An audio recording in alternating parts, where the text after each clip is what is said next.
বেশ কিছু সময় আমরা শুনতে পাই আমাদের ক্ষতি করা হয়েছে। বেশ কিছু সময় আমাদের মনে হয় আমাদের উপরে নজর লেগেছে। তো আমাদের আশেপাশে যেমন পজিটিভ এনার্জি, পজিটিভ ভাইব্রেশনস রয়েছে, ঠিক তেমনভাবেই নেগেটিভ এনার্জি, নেগেটিভ ভাইব্রেশনস এগুলিও কিন্তু দেখতে পাওয়া গেছে।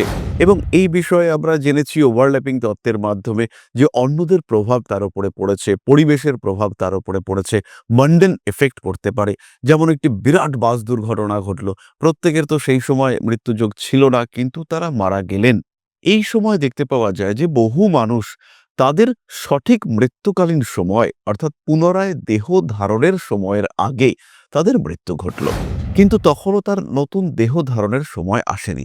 ফলে এত লম্বা সময় তাকে কিন্তু অতৃপ্ত অবস্থায় থাকতে হলো।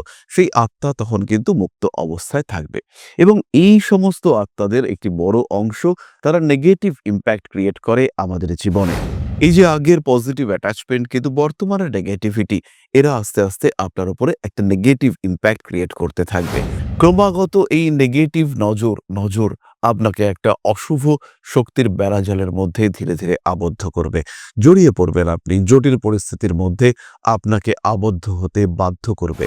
তবে খেয়াল রাখতে হবে, আপনার লগ্ন যদি দুর্বল হয়, চন্দ্র যদি দুর্বল হয়, কিংবা যদি আপনার সমগ্র রাশিচক্র দুর্বল হয়, তাহলেই কিন্তু আপনার উপরে এর ইম্প্যাক্ট অনেক অনেক বেশি পড়তে দেখতে পাওয়া যাবে। আপনি সমস্যায় পড়বেন অনেকটাই বেশি। আদারওয়াইজ কিন্তু আপনার বিরাট সমস্যার প্রবণতা থাকছে না। বহু মানুষ ভাবতে পারেন যে এটা কুসংস্কার, কিন্তু আমি আমার নিজের ব্যক্তিগত দু একটি অভিজ্ঞতা আপনাদের সঙ্গে পরবর্তী ভিডিওতে শেয়ার করব। তখনই আপনারা বুঝতে পারবেন যে এই বিষয়গুলি কেবলমাত্র কুসংস্কার নয়, কেবলমাত্র অপবিজ্ঞান নয়। এছাড়াও বংশগতভাবে আপনার উপরে কোনো নেগেটিভ এনার্জির ইম্প্যাক্ট আসতে পারে। বাস্তুগতভাবে আপনার উপরে নেগেটিভ এনার্জির ইম্প্যাক্ট দেখতে পাওয়া যেতেই পারে।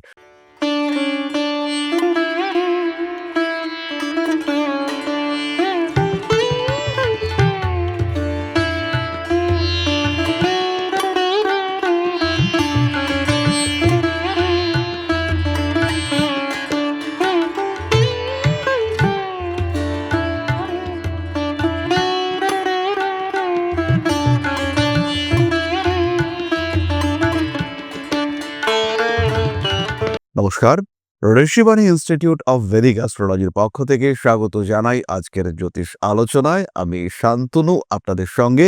তবে আজকের আলোচনা এটি কিন্তু সরাসরি জ্যোতিষের সঙ্গে সম্পর্কযুক্ত নয়, কিন্তু ওতপ্রোতভাবে জ্যোতিষের সঙ্গে জড়িত। আজকে আমরা আলোচনা করব ব্ল্যাক ম্যাজিক নিয়ে। এই শব্দটি বারংবার বহু ক্ষেত্রে বহু জায়গায় আমরা দেখতে পাচ্ছি, যাকে আমরা কালা জাদু বলি। প্রকৃতপক্ষে এটা হলো নেগেটিভ এনার্জির বিশেষ ধরনের ব্যবহার। বেশ কিছু সময় আমরা শুনতে পাই আমাদের ক্ষতি করা হয়েছে। বেশ কিছু সময় আমাদের মনে হয় আমাদের উপরে নজর লেগেছে। তো আমাদের আশেপাশে যেমন পজিটিভ এনার্জি, পজিটিভ ভাইব্রেশনস রয়েছে, ঠিক তেমনভাবেই নেগেটিভ এনার্জি, নেগেটিভ ভাইব্রেশনস এগুলিও কিন্তু দেখতে পাওয়া গেছে। এবং বিভিন্ন সময় আমরা দেখতে পেয়েছি যে পজিটিভ এনার্জি, বিভিন্ন দৈব শক্তি, তারা বিভিন্ন ধরনের রূপে এই নেগেটিভ এনার্জিগুলিকে, এই আসরিক শক্তিগুলিকে বিনাশ করেছেন, কন্ট্রোল করেছেন, দমন করেছেন। কিন্তু তার সঙ্গে সঙ্গে আমরা এটাও দেখতে পেয়েছি যে বারবার এই শক্তিগুলি আবার নতুন নতুন রূপে ফিরে এসেছে। সুতরাং পজিটিভ এনার্জি, নেগেটিভ এনার্জি, দৈব শক্তি, আসরিক শক্তি, dark magic, black magic, white magic, সমস্ত কিছুর কিন্তু অস্তিত্ব বজায় রয়েছে। এবং এই সমস্ত বিষয়গুলি কিন্তু একত্রে আমাদের ইহজগতে কাজ করে চলেছে, একত্রে তাদের অস্তিত্ব প্রকাশ করে চলেছে। এই বিষয়গুলি নিয়েই আমাদের নতুন আলোচনা, নতুন সিরিজ ব্ল্যাক ম্যাজিক। আমরা যারা জ্যোতিষশাস্ত্র বিশ্বাস করি, তারা কিন্তু অবশ্যই আমরা পুনর্জন্ম তত্ত্বে বিশ্বাস করি। বহু ক্ষেত্রে এরকম ঘটনা ঘটে যে একজন মানুষের মৃত্যু তার সঠিক সময়ের আগে ঘটতে দেখতে পাওয়া যায়। আমরা প্রত্যেকেই জানি যে বিভিন্ন দশায় বিভিন্ন সময় খারাপ সময় সৃষ্টি হয়। একজন মানুষের যেটা সাধারণ আয়ুষ্কাল, তার আগেও তার মৃত্যু ঘটতে পারে। এবং এই বিষয়ে আমরা জেনেছি ওভারল্যাপিং তত্ত্বের মাধ্যমে যে অন্যদের প্রভাব তার উপরে পড়েছে, পরিবেশের প্রভাব তার উপরে পড়েছে, মান্ডেন এফেক্ট পড়তে পারে। যেমন একটি বিরাট বাস দুর্ঘটনা ঘটল। প্রত্যেকের তো সেই সময় মৃত্যুযোগ ছিল না, কিন্তু তারা মারা গেলেন। এই সময় দেখতে পাওয়া যায় যে বহু মানুষ তাদের সঠিক মৃত্যুকালীন সময় অর্থাৎ পুনরায় দেহ ধারণের সময়ের আগে তাদের মৃত্যু ঘটল। কিন্তু তখনও তার নতুন দেহ ধারণের সময় আসেনি। ফলে একটা লম্বা সময় তাকে কিন্তু অতৃপ্ত অবস্থায় থাকতে হলো। সেই আত্মা তখন কিন্তু মুক্ত অবস্থায় থাকবে এবং এই সমস্ত আত্মাদের একটি বড় অংশ তারা নেগেটিভ ইমপ্যাক্ট ক্রিয়েট করে আমাদের জীবনে। দ্বিতীয়ত যে ঘটনাটি ঘটতে পারে সেটি হলো আপনার ক্রমাগত উন্নতি হচ্ছে, আপনি চেষ্টা করছেন, আপনাকে দেখে প্রচুর মানুষের মধ্যে জ্বলন সৃষ্টি হচ্ছে। সেই মানুষগুলি যারা আপনাকে ভালোবাসতো, সেই মানুষগুলি যাদের মধ্যে আপনার প্রতি অ্যাটাচমেন্ট ছিল, তারাই আস্তে, আস্তে আপনাকে অপছন্দ করা শুরু করেছে। এই যে আগের পজিটিভ অ্যাটাচমেন্ট কিন্তু বর্তমানে নেগেটিভিটি, এরা আস্তে, আস্তে আপনার উপরে একটা নেগেটিভ ইমপ্যাক্ট ক্রিয়েট করতে থাকবে। ক্রমাগত এই নেগেটিভ নজর আপনাকে একটা অশুভ শক্তির বেড়াজালের মধ্যে ধীরে, ধীরে আবদ্ধ করবে। জড়িয়ে পড়বেন আপনি, জটিল পরিস্থিতির মধ্যে আপনাকে আবদ্ধ হতে বাধ্য করবে। তৃতীয় যে ঘটনাটি আপনার সঙ্গে ঘটতে পারে, আপনি কোনো একটা এমন জায়গায় গিয়েছেন যেখানে কিছু অশুভ ক্রিয়াকলাপ হচ্ছে। হতেই পারে সেখানে কোনো একজন মানুষ মারা গিয়েছিলেন, হতেই পারে সেখানে কোনো নেগেটিভ কাজকর্ম হয়েছে, সেখানে কোনো দোষ খণ্ডন হয়েছে। সেই সমস্ত জায়গায় আপনার উপস্থিতি, সেই সমস্ত জায়গায় আপনার অবস্থান, সেটা কিন্তু আপনাকে সমস্যায় ফেলতে পারে। তবে খেয়াল রাখতে হবে আপনার লগ্ন যদি দুর্বল হয়, চন্দ্র যদি দুর্বল হয় কিংবা যদি আপনার সমগ্র রাশিচক্র দুর্বল হয়, তাহলেই কিন্তু আপনার উপরে এর ইমপ্যাক্ট অনেক, অনেক বেশি পড়তে দেখতে পাওয়া যাবে। আপনি সমস্যায় পড়বেন অনেকটাই বেশি। আদারওয়াইজ কিন্তু আপনার বিরাট সমস্যার প্রবণতা থাকছে না। চতুর্থত যে বিষয়টি আপনার সঙ্গে ঘটতে পারে, আপনাকে উদ্দেশ্য করে কোনো খারাপ কাজ করা হলো। অনেক সময় একে বলা হয় বান মারা, অনেক সময় একে বলা হয় ক্ষতি করা। কোনো সময় এটাও হতে পারে কোনো অশুভ জিনিস আপনাকে জোর করে খাইয়ে দেওয়া হলো। এমন কোনো বিদ্যা আপনার উপরে প্রয়োগ করা হলো যেটা নেগেটিভ। বহু মানুষ ভাবতে পারেন যে এটা কুসংস্কার, কিন্তু আমি আমার নিজের ব্যক্তিগত ২-১ টি অভিজ্ঞতা আপনাদের সঙ্গে পরবর্তী ভিডিওতে শেয়ার করব। তখনই আপনারা বুঝতে পারবেন যে এই বিষয়গুলি কেবলমাত্র কুসংস্কার নয়, কেবলমাত্র অপবিজ্ঞান নয়। এমন কিছু বিষয়ের অস্তিত্ব পৃথিবীতে রয়েছে, এমন কিছু ঘটনা পৃথিবীতে ঘটতে দেখতে পাওয়া যায়, সরাসরি সেগুলির ব্যাখ্যা করা যায় না, যেগুলিকে আমাদের দৈব ঘটনা বলে ইগনোর করতেই হয়। সুতরাং মোটামুটি এই ৪ ধরনের পদ্ধতিতে আপনার উপরে নেগেটিভ এনার্জির ইমপ্যাক্ট ক্রিয়েটেড হতে পারে। এছাড়াও বংশগতভাবে আপনার উপরে কোনো নেগেটিভ এনার্জির ইমপ্যাক্ট আসতে পারে। বাস্তুগতভাবে আপনার উপরে নেগেটিভ এনার্জির ইমপ্যাক্ট দেখতে পাওয়া যেতেই পারে। হতেই পারে যেখানে আপনি বাস করছেন সেই ঘরটির মধ্যে কিছু নেগেটিভিটি রয়েছে। তাছাড়াও আপনি ডিপ্রেশনে রয়েছেন, মানসিক দিক থেকে ক্রমাগত ব্যর্থতা, অবসন্নতা আপনাকে গ্রাস করছে। আপনি ধীরে, ধীরে দুর্বল হয়ে পড়ছেন। সেই সময় আপনার উপর নেগেটিভ এনার্জির ইমপ্যাক্ট ভীষণভাবে সৃষ্টি হতে পারে এবং যদি এই ইমপ্যাক্ট আপনার উপরে সৃষ্টি হয়, সেই ক্ষেত্রে আপনি চরমভাবে নেগেটিভ এনার্জির দ্বারা আক্রান্ত হবেন। সুতরাং কি ভাবে মোটামুটি আপনার উপরে ব্ল্যাক ম্যাজিকের ইমপ্যাক্ট আসতে পারে, কিভাবে নেগেটিভ এনার্জি আপনার উপরে ক্রিয়া করতে পারে, তার একটা সাধারণ ধারণা এটি আমরা প্রাপ্ত হলাম।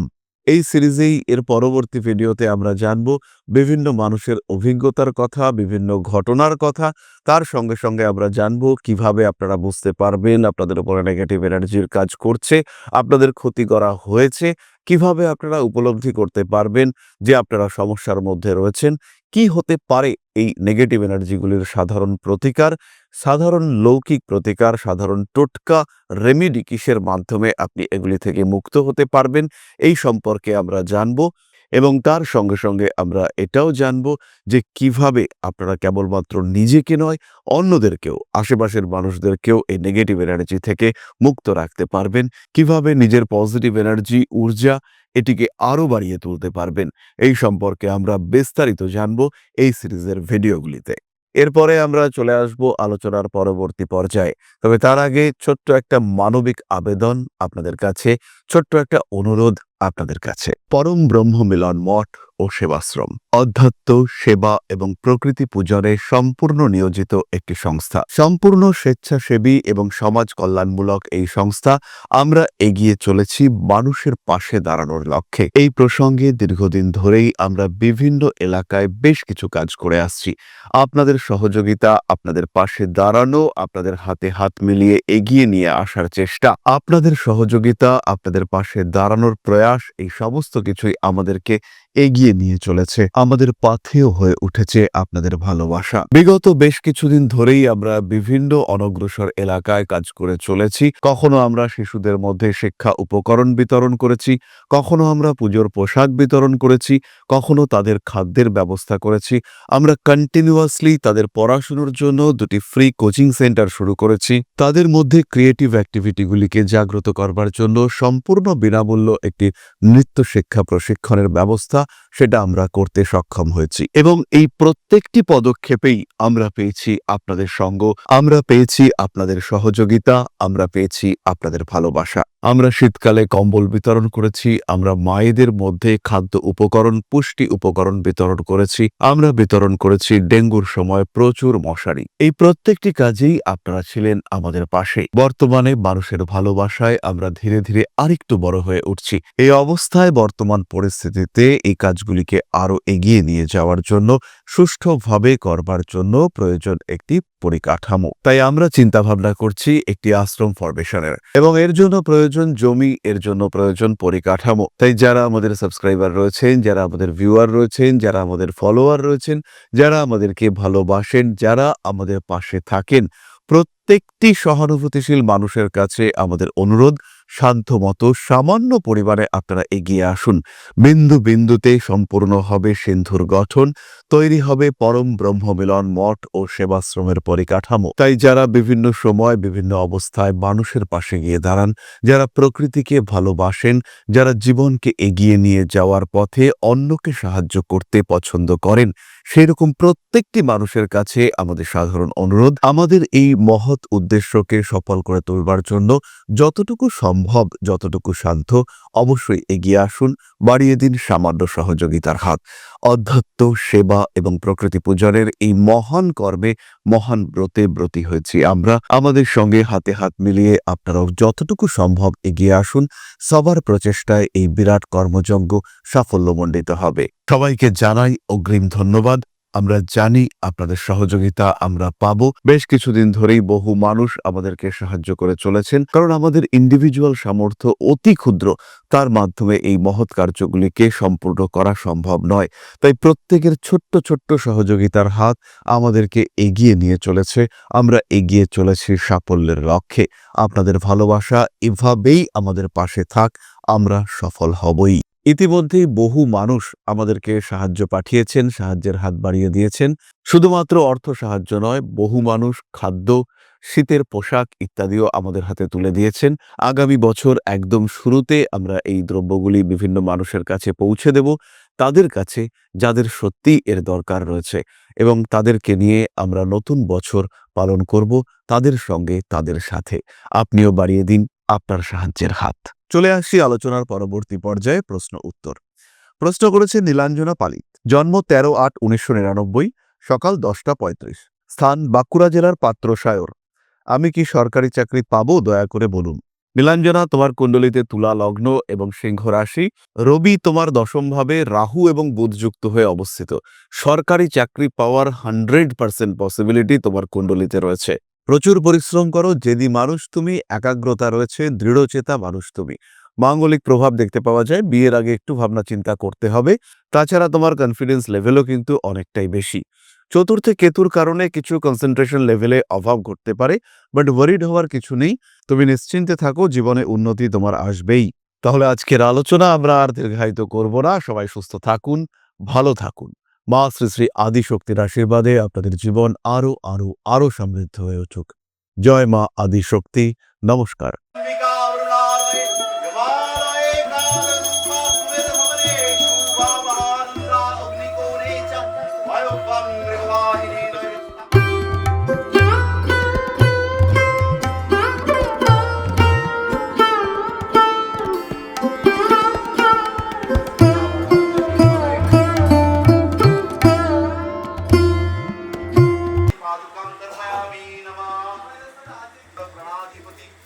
दक्षिणा कालिका परिषदाय स्वाहा।